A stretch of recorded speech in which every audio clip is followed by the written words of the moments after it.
tonight to discuss something that's really important. It is called America's Divide. Actually, the two Americas. We're going to discuss what is really segregating our community. We have some really interesting guests today, and we're also going to discuss a little bit about the Harris County Constable position and what it really means and why it's so important for our community. But before we get into our guests, let's talk about what's going on in the community. You know, what's going on? Well, I just happened to be looking in the Chronicle today, and I saw a couple of good stories that we should talk about. As you know, on Sunday, the shuttle replica made it to Houston from Kennedy Space Center, finally. What are your thoughts on us getting the replica and not the real thing? Didn't we already have something here in Houston? Well, I don't know about that, but the debate was we did not get the real thing. We got the replica. Well, I mean... And we are the space city, and I'm assuming that most Houstonians would agree with me. Greg? Well, yeah. I mean, rightly so. I mean, NASA here, what have you. New York City, I mean, come on, give me a rope. You know. I was actually kind of upset. How many millions of dollars were spent to put a space shuttle on a barge to go through Kima and do this big fiasco, all this show, just so it can go back to there when there was already a space shuttle already nearby? I mean, it didn't make any sense. Well, they had a big party. It took 5 hours to go through NASA Road 1. So you can imagine they were slowly creeping through NASA Road. It's an awesome sight to see. Yeah, but how many college educations could have been paid for with all that fiasco that was done there? I mean, look at all the lost opportunities for what? So we can have a plane sitting there?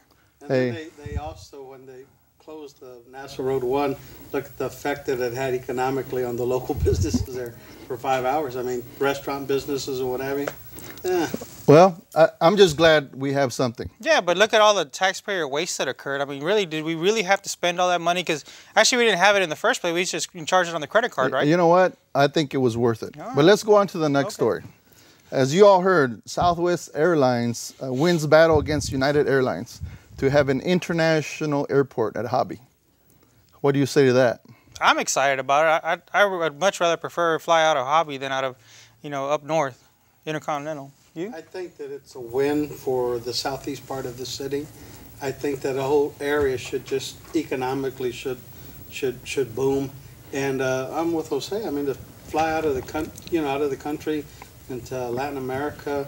We do a lot of international shipping, and Hobby's right down the road for us. I mean, it's a big win for us.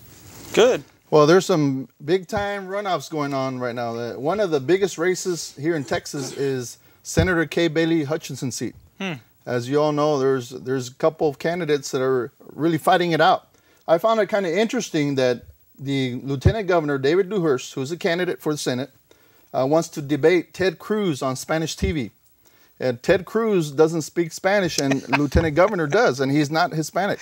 That's right. Kind of interesting.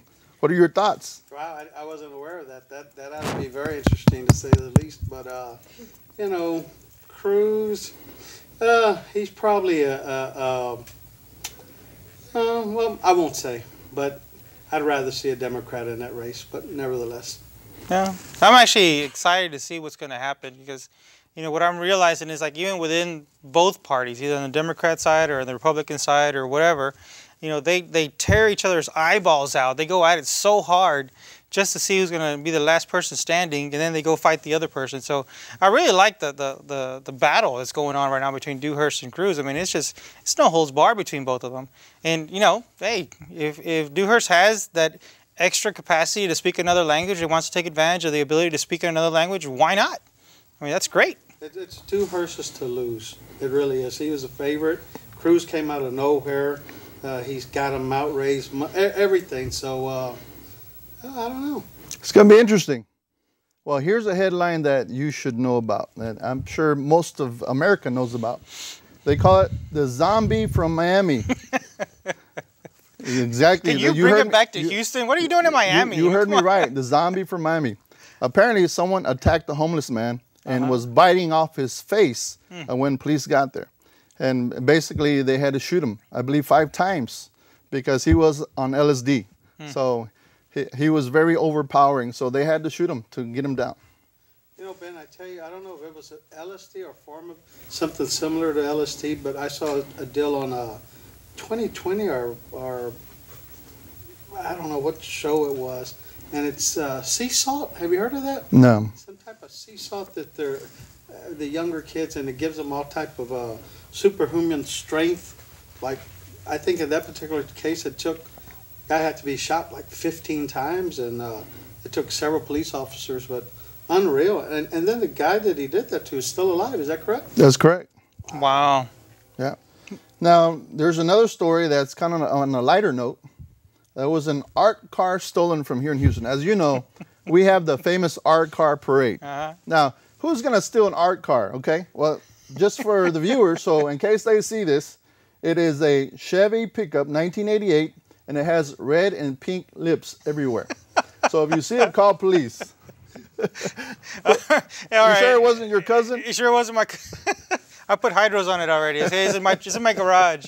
All right, let's get back to the business at hand. Okay, let's go back on one other topic. Talking about Miami or out in Florida, George Zimmerman case again. What do y'all think about what's going on there? You know, it's the Trayvon Martin case.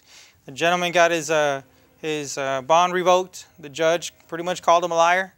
You know, what do you think about that? I think he lost all his credibility. I mean, if he's going to sit there and lie to the judge about what monies he has and what have you, even before the trial starts, I think that was a dumb move. I mean, terrible. So what do you think about the case overall? You know, there's some very interesting dynamics because they consider Zimmerman Hispanic. Obviously, he's half Hispanic. So they always want to know what the Hispanic community is thinking over there. And my opinion is, you know, it's unfortunate that the whole incident happened. It should not have happened. I think Zimmerman needs to serve some time over it. But is there such a thing as being half Hispanic? That's like being half black or half white. I mean, does that even exist anymore? Zimmerman doesn't sound Hispanic to me. I mean, it sounds like Well, I mean, nowadays you don't know who's who or what's what. I mean, today you could be Hispanic and have the name of Jones. So, yeah, no, you're absolutely right. But according to news reports, he's half Hispanic. Well, I don't care what race you are. If you caused the crime, you need to do the time. So we'll let the juries figure out what really happened over there. I think he felt that he had a gun and he could use it. And unfortunately, someone was killed in this instance, and he needs to go to jail. But more, I mean, the issue that you bring up as far as, you know, lying to the judge and what have you, and, you know, receiving monies via the internet, some $100 and something, $30,000, I think it was, not disclosing it, says a lot about, I guess, his credibility. I mean, to me it does. Well, let's take this one step further. I think this really is a good lead-in to what we're going to discuss today. We're really talking about the split and the divide that's going on in America today. Okay, we talk about those that have and have not. And a lot of times the discussion is those that have money are considered Republicans, those that don't are considered Democrats. But is that really what's going on today? Our next guests are going to discuss what really is going on in our community and what is the split that really separates us. And also we're going to discuss what really does bring us back together. So with that, we're going to take a quick break and we're going to bring on our first guest. We'll be right back.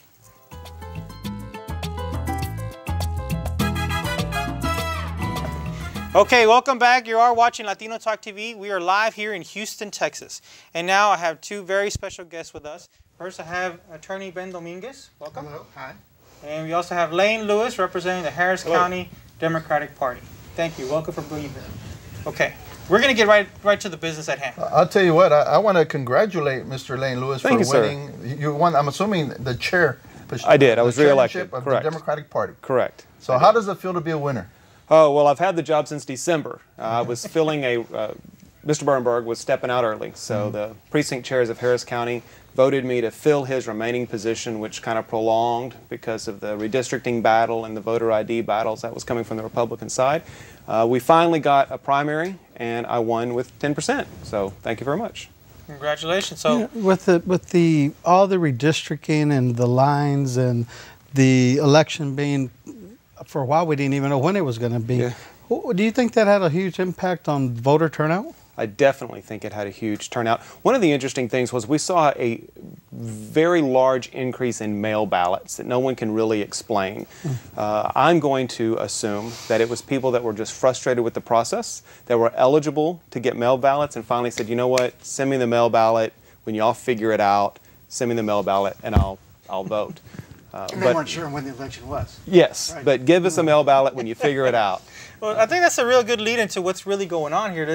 The topic today is that we're discussing is the so-called two Americas and the split that's out there. Those that vote, those that vote and those that don't vote. Those that have and those that do not. So what do you think is really splitting up America? Because the reality, the perception is through the news and the media is that the Republican Party is way over here and the Democratic Party is way over there. So is there really that much of a split? Well, where are the Hispanics? Where are they? Where are the Hispanics? Do they vote? What were the numbers this time? Do you know? Very low. Very low. But Okay. do Hispanics even care? In this particular race, we didn't see them come out. Now, normally what would happen is the party would go over these numbers that you're talking about, but because the primary was so late in the game, we had Senate conventions, we had our election last week, and we have our state convention this coming weekend.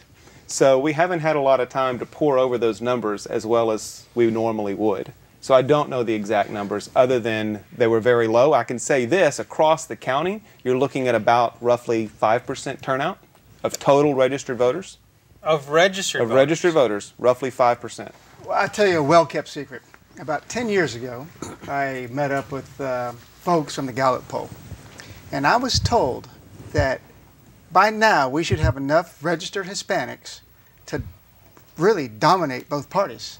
But I don't see the Hispanics dominating any party yet. What I'd like to see is some group form, coalesce, bring the Hispanics together as just a political force to dominate any election they'd like, whether it was Republican or a Democratic election or office holder. Just get the folks together so we can talk about what affects our families, our culture, our communities. Okay. So what is that? I'm being serious. What is that affects our culture, our community?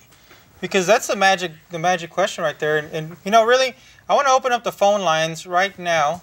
If you're watching at home, you're going to see a phone number, 281-846-5079. Call in and participate. Okay? Yeah. What is it? I found something kind of interesting. We had a guest last week, Hector De Leon from Harris County, and he had mentioned the average age was a bit higher this time around. And I guess the older voters have more impact in the elections nowadays because there's a lot more issues that affect the seniors. Do you find that the case in the Democratic I think Party? that's a part of it, but I also think it's habit.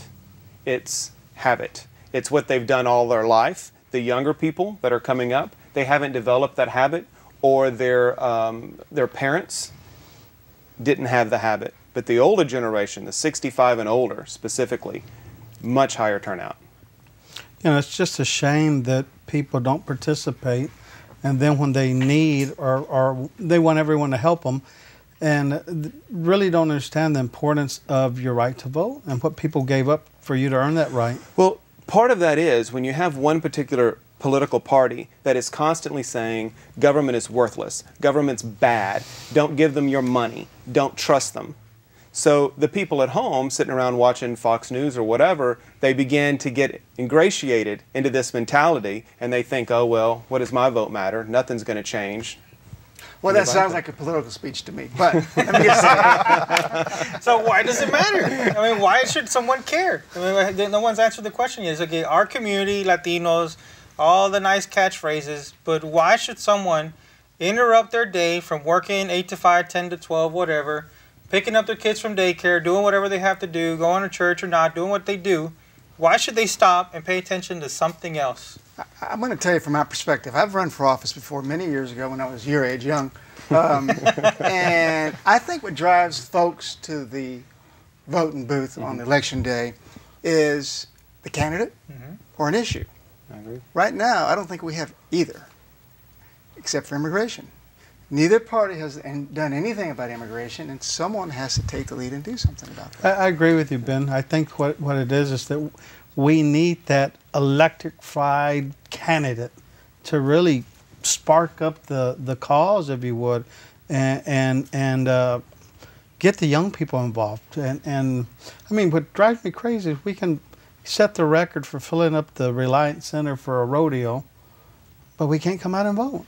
It's crazy. I was looking at some stats just the other day about Adrian Garcia's race. He's running for sheriff. And I found it kind of interesting that there was 100,000 plus Republicans that voted for the Republican candidates, and 50,000 or so voted for the Democratic side of the sheriff's race. So that tells me that the Democrats are going to have a real hard time trying to keep their seats in the runoff. Actually, in the general election, I'm sorry. How do you feel about that? Well, every election, hey, if you're not alone on the ballot, you can lose, right? That's just the rule of thumb. And there's only one way to run a race, as you know. You run scared, right? And that's what you always run scared, as if there's a potential that you lose. I think the president is going to continue to be on an upward sling. You talked about issues. We have the issues. If you look at immigration and you look at education, which I would think, at least from the Latinos that I've talked to, are the two biggies, education and immigration. And you have a Republican Party that is talking about mass deportations. They're talking about building electric fences. They're slashing education funding for public schools. The budget comes from the Democratic Party, though. Remember that. Not in the state of Texas. The Republicans have owned the state of Texas for decades. From the Democratic Party to the state of Texas.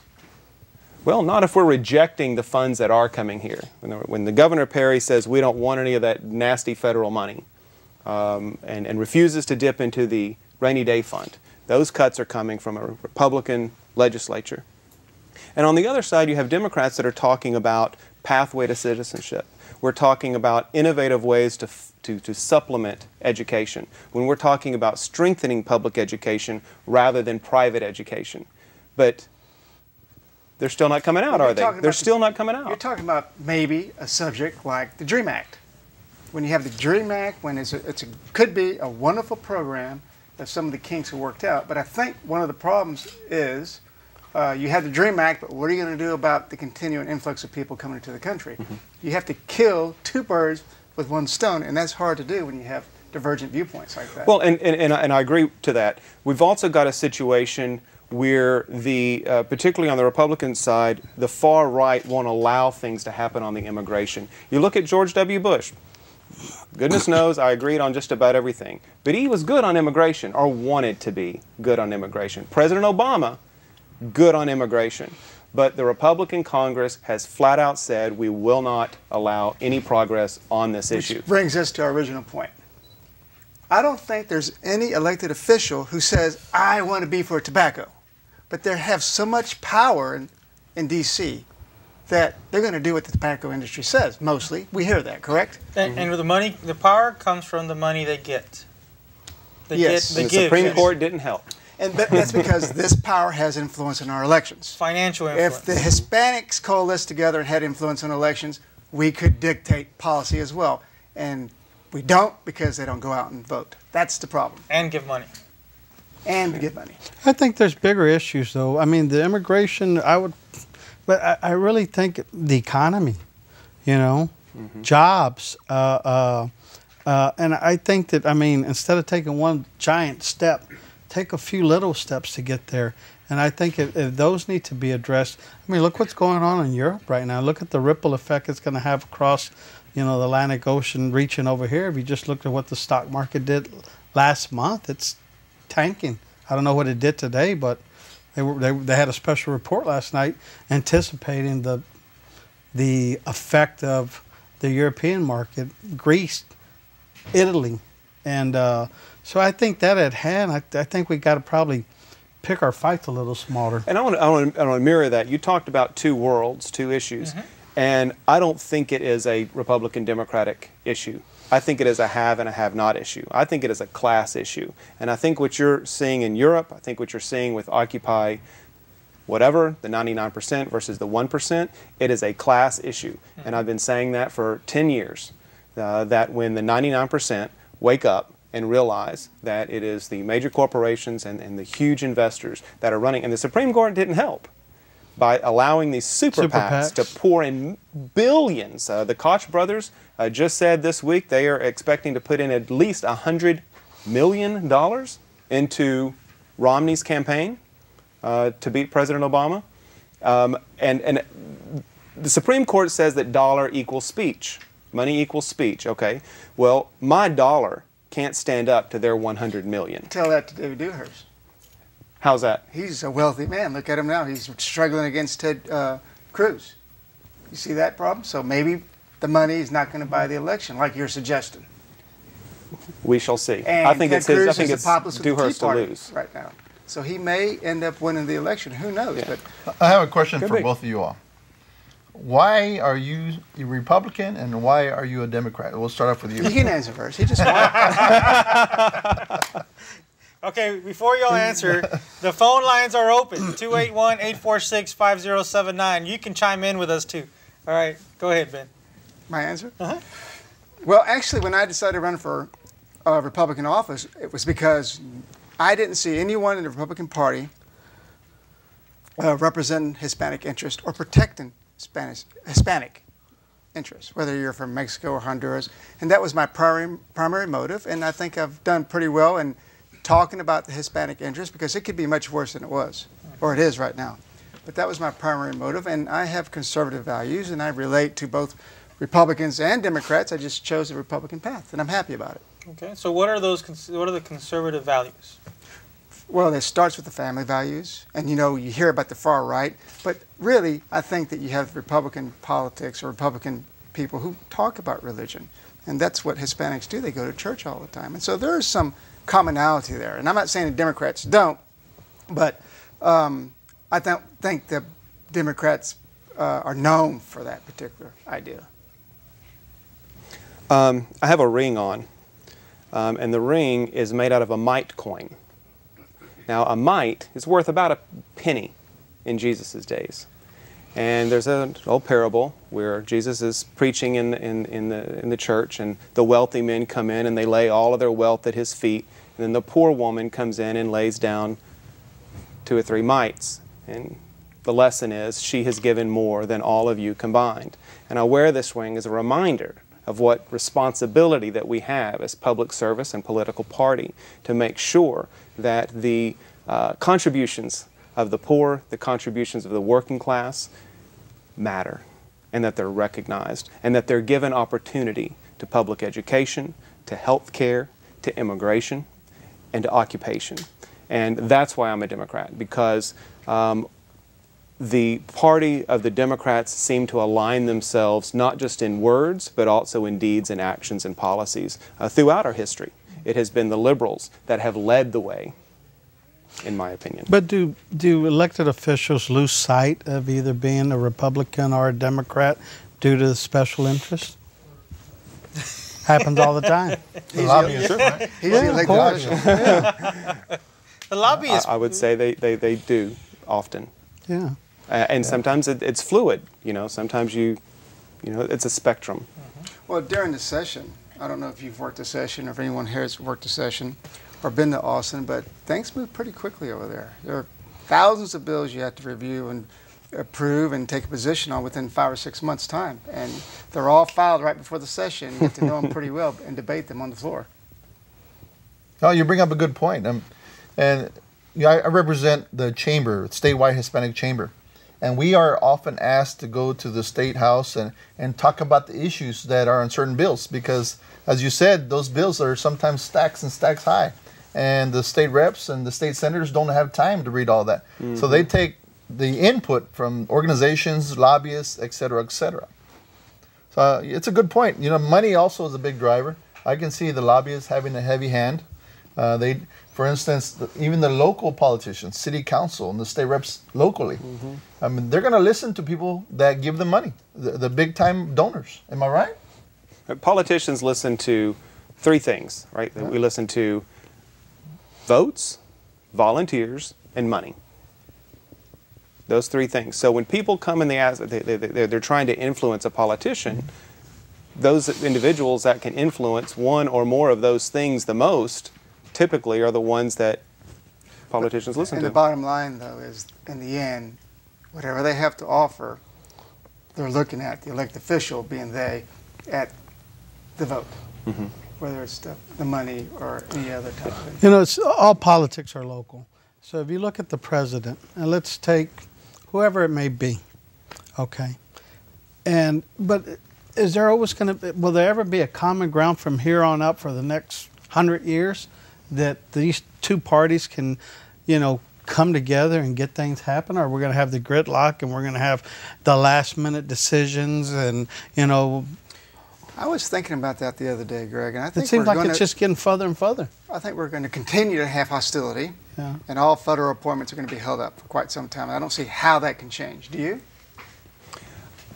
I don't believe that the two parties are as divided as they profess and pretend.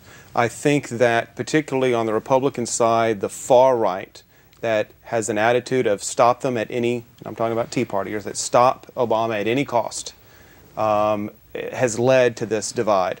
You know, even under the Clinton administration, and I've said this to individuals, I think when the President Obama took the White House, he thought he was going to be dealing with Clinton Republicans, and he wasn't. Clinton Republicans meaning those that could see a difference, but were there to legislate. You know, they were there to act. Did you see when President Clinton was on Pierce, Pierce, yeah, I know he you're was talking about. Friday night Funny or whatever, guy. and he You're made a talking about the comment in pictures that just regards. came out of him and those movie stars? No, he made a comment as far as Mitt Romney's record of being with Bain and the impact he's had, and then the Republicans put the twist on it that he was, you know. So I tell you, it just seems that if you go back, I started voting since I was 18 years old. Haven't missed an election since, but it seems as if it's getting further and further apart. But still, the issues are getting bigger and bigger. Okay, so let's talk about what can we actually agree on, and especially for the Latino community, either language, Spanish or English. Because the truth is, in the Latino community, there's no such thing as one Latino community or one Hispanic community. Because you've got the Spanish, there are, in my past life as I continue to be an activist, there are Spanish-speaking immigrants that are completely 100% against immigration. I've dealt with them, I've had those phone calls, I've been face-to-face with people saying, quit supporting undocumented immigration, illegal immigration, and they speak nothing but Spanish. I've been there. And on the other side, I've dealt with third, fourth, fifth, 10th generation Americans that happen to be Latinos that are 100% support of the DREAM Act and have the so-called sympathy case to try to allow something to happen. So reality is, and they both happen to be Latinos. They both named Garcia on both sides of the table.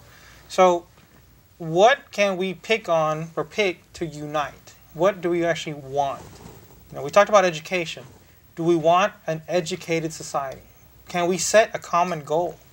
At what level of education can we actually agree upon? Because I've talked to both sides in the sense of people who they're 100% for privatized education, but is that really the best way to go, or is public education the right way to go? Because we have so much red tape and government in public education that nothing gets done either. So either side you choose, it has to be a well-run institution. Correct. And what's the definition of well-run? What's the goal? Well, just like a business. Right. Well-run.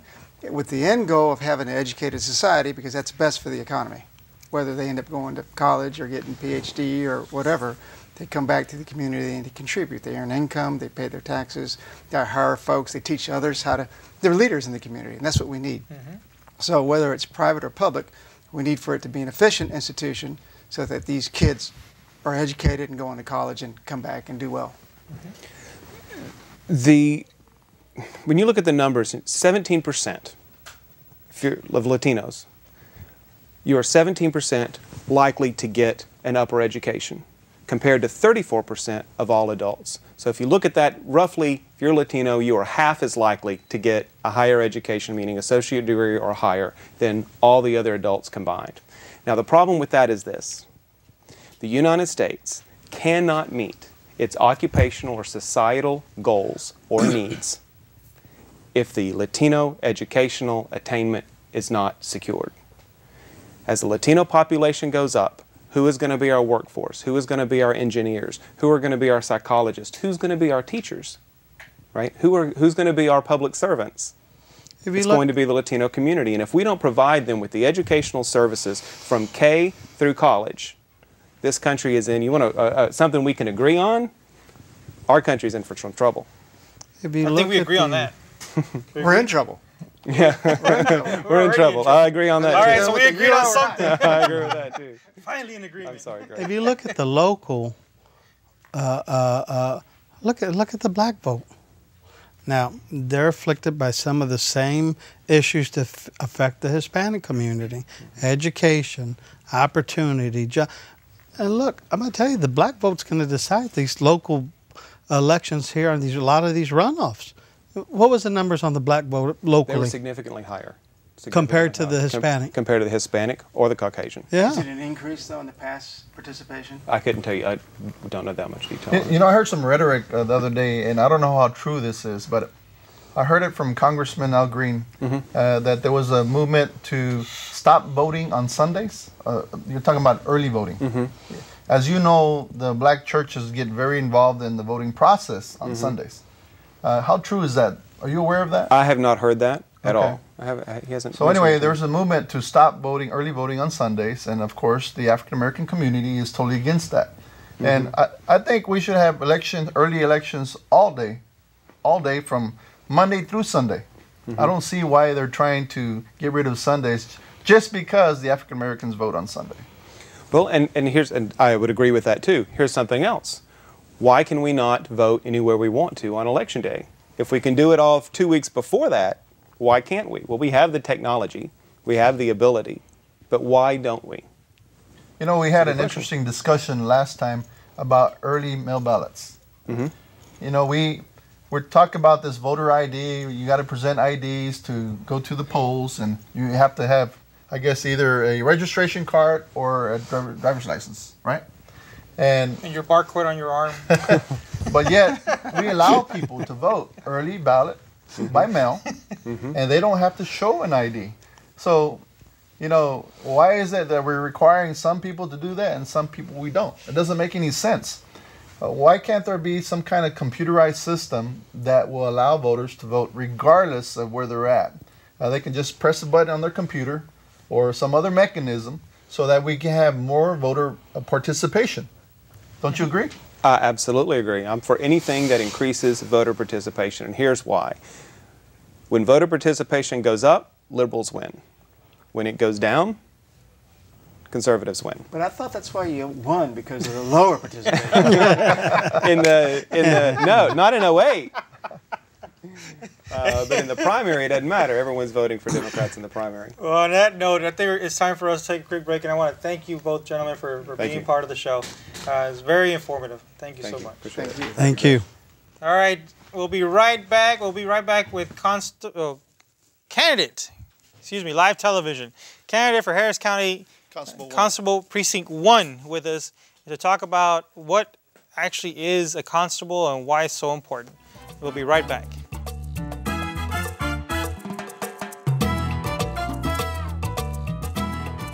Now we have a very special guest with us. This is Cindy Varaleca. Welcome. Thank you. Thank you very much. And she is in the runoff for Harris County Precinct 1 Constable position. Yes, that's right. So, you know, please tell us, what does a constable do? Well, the constable is a branch of law enforcement agency, the same as HPD or the Sheriff's Department. In fact, it's probably the oldest law enforcement agency. It was actually mentioned in the Texas Constitution. In the beginning, it was set up for civil process, which handled all the civil cases coming out of the courts. And as the county grew, so did the responsibility of the constable's office. And Precinct 1 is unique in the fact that we handle 3 divisions that the other constables do not handle, and those would be the Mental Warrant Division, the Juvenile Division, and Environmental Division. Let me ask you this, and I don't mean to be negative, but what do you say to those people that say, why do we have so many law enforcement agencies? There's 20 plus agencies here in Houston alone, okay? Why can't we just have one police agency that handles everything? Well, that's a good question.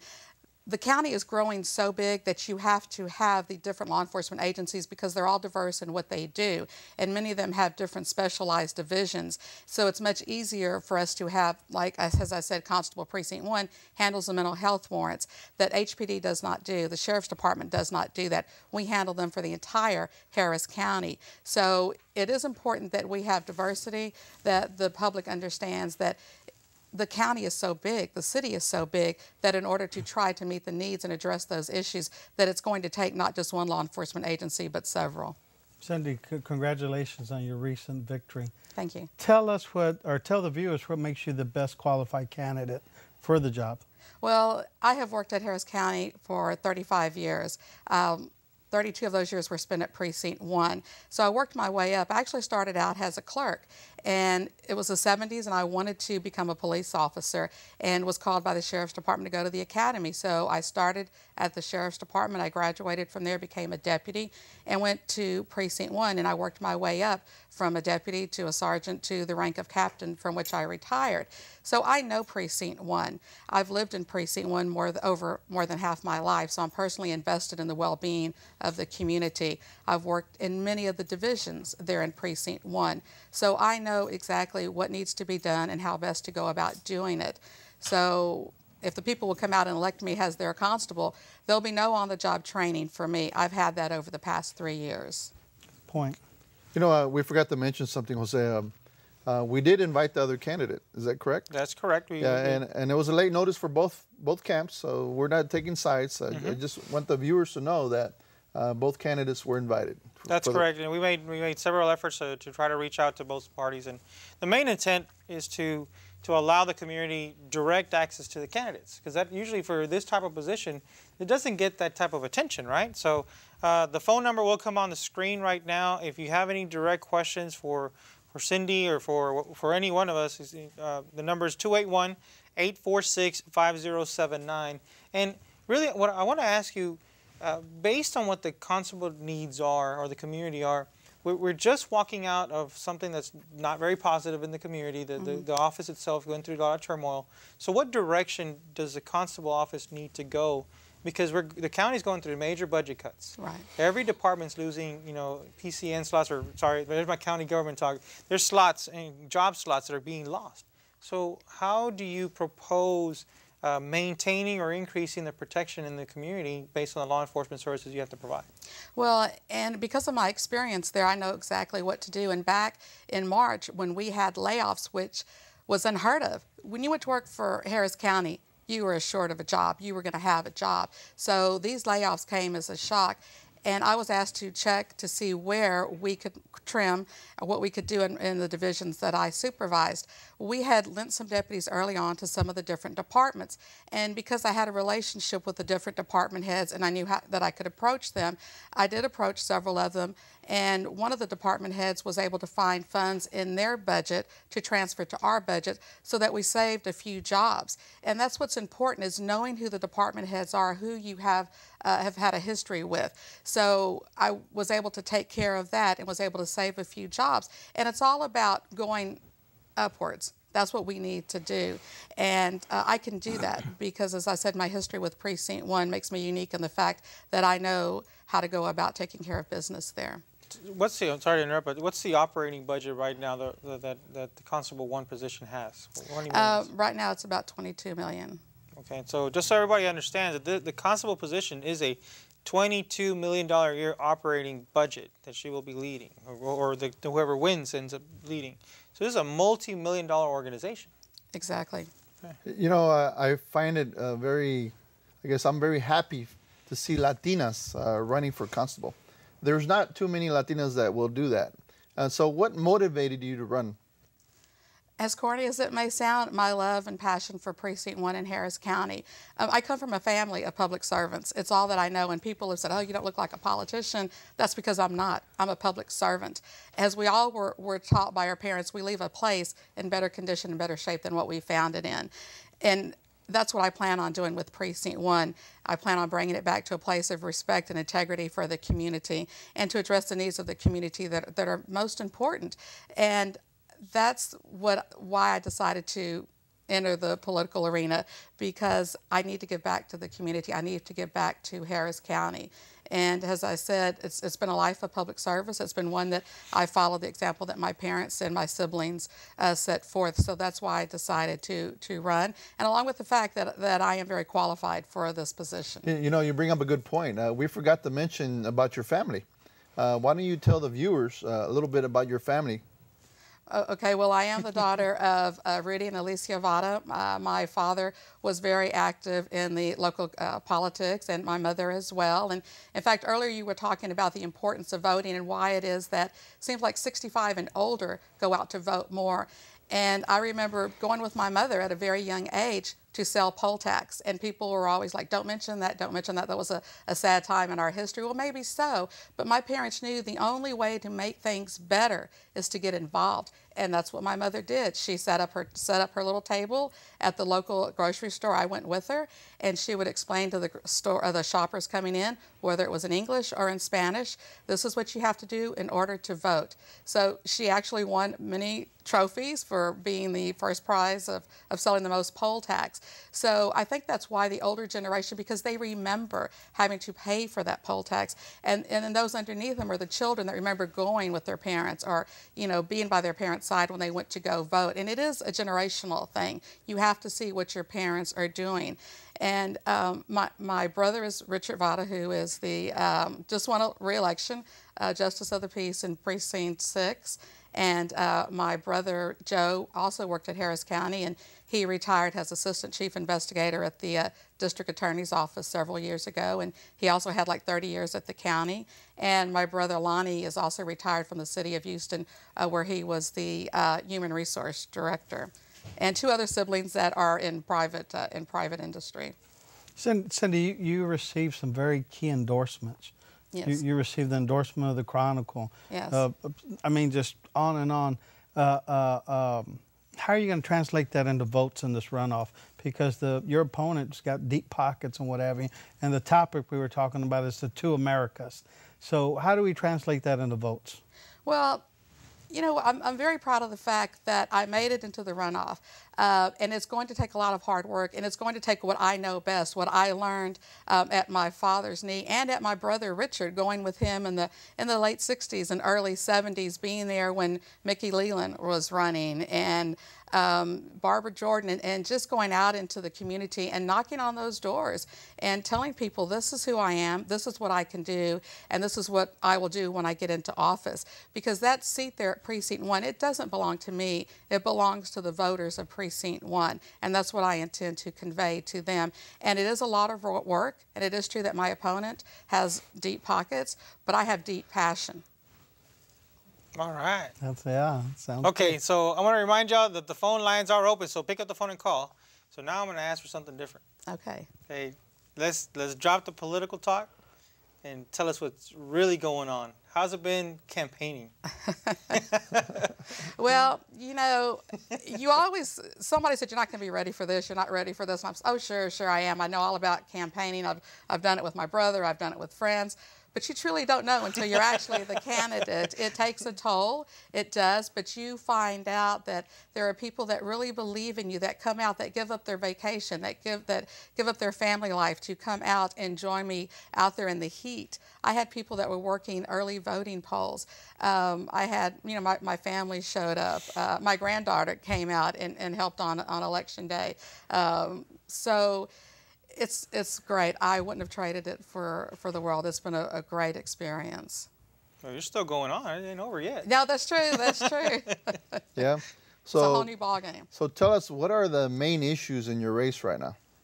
The main issues is about restructuring the department, bringing back, as I said earlier, integrity, and restructuring the department to really address the needs of the community, such as the mental health issue, such as neighborhood patrols. And it's very important that we restructure that so that we're able to meet those needs. The mental health issue in Harris County, it is broken, and we need to do something to correct that. And well, why don't you elaborate a little bit more for the viewers? Why do you say it's broken? Well, the services for the mental health have been cut tremendously. So they're not getting the services that they need as quickly as they should. And we need to remember that mental health illness also affects our veterans that are coming back from the war. So we need to be ready to address that, to help them when the time comes. So we need to go out into the community, and we need to be able to let them know that we're there to help them. And there's kind of a misnomer with the mental health warrants. It is not an arrest. What that is actually taking somebody into safekeeping and transporting that person to a hospital so that they can get the help that they need. But that is really one of the big topics there, is the mental health issue. Cindy, can you let the viewers know when the actual runoff is, when early vote starts, Oh, that's very important information. It is. Early voting starts July 23rd through the 27th. It's Monday through Friday, 7 a to 7 p. And then runoff election date is July 31st. And if you have not registered to vote, there's still time. And I greatly encourage the viewers and for them to tell their family and friends to please register to vote. And you have up until July the 2nd. If you did not vote in the primary, you can still vote in the runoff. But if you did vote, you need to go back to the vote and vote in the runoff of your party. Okay. So one of the big issues that a lot of people experience, and it kind of ties into the first segment of the show, of the conversation of those that have and those that do not, right? A lot of the issues that I've heard is the community patrol programs, the contract deputy programs. Does Constable Precinct 1 participate in the contract deputy program or not? And what's your position on those? Yes, we do participate in the contract patrol program. We have the contract patrol and we also have district patrol. Now, when you have a contract patrol in a certain neighborhood, it does not mean that there's always 100% participation. If a call comes in through our dispatch, we don't know whether it's a contract member or not. We're going to handle that call. We will get out there. That is between that person in that neighborhood and their civic club or who's ever in charge of that contract. So, and contract patrol is important for those neighborhoods that can afford it, because it actually frees up our district patrol, so that way we can also patrol in other areas and other neighborhoods. They're not part of the contract. You bring up a good point about patrolling. So you have HPD patrolling City of Houston. Right. And then you have another layer of constables Right. that are patrolling. Do they patrol the same areas? Some of them do, because Precinct 1 is unique in the fact that we do have areas in the city limits and we're also outside the city limits. We're also the only constable's office that touches each of the 4 commissioners' areas.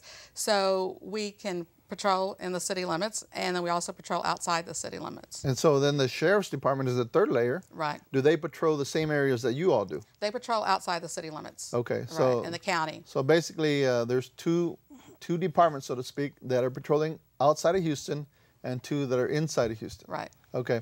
So your district goes from where to where, more or less? Well, a friend of mine told me once, because Cindy, when you're telling people about what Precinct 1 looks like, tell them it's like a donut. And I'm like, really? We're police officers. We're going to use donut? But that's what he said. So we're like in the center. But we've got this little tail. Right. We've got this little tail down at the bottom, which is Meyerland and Brazewood. We have a few precincts there. But we also go up 45 north up to Greens Bayou, 59 north up to the Beltway. We've got 290 up to Spring Branch area. Long Point's kind of the cutoff there. But we also go down to Rice University. We have West University. We've got the over off of I-10. We've got Timber Grove. We've got Oaks of Inwood. It's a very, very diverse group, Montrose, in different areas in the Heights. We have all of the Heights, so it's a very, very big area. You touched on the budget earlier, but how many people does Precinct 1, the Constable Department, how many do they employ? Well, back in the day, we had about 224, 25 employees, and then we lost quite a few with the layoff, and then we've had quite a few retired. I'm thinking about now, it's probably right at 200, if not underneath. I left in October of 2011, so I'm not sure what the exact number is now. But it took a toll, a very big toll. And what do you say to those individuals that say a constable should just be serving papers? I say that they have never had someone try to break into their home, that they've never had to look for a lost child. They have not had a call or a need to use us yet. So hopefully they never will, but if they do, we're there. Okay. And I'm just curious, the breakdown as far as the number of Republicans that voted in your area versus the Democrats, what's that percentage? I'm sorry, what's that number? Well, to be honest, I couldn't give you the number, but Precinct 1 historically has been a Democratic precinct. Okay. So if you win this runoff, chances are that you will be the next constable. Yes, yes. There is a Republican candidate running, but if the voters will come out and vote me in as the Democratic favorite, I'll be able to handle the Republican contender. So how big is it of a draw is it that you're female?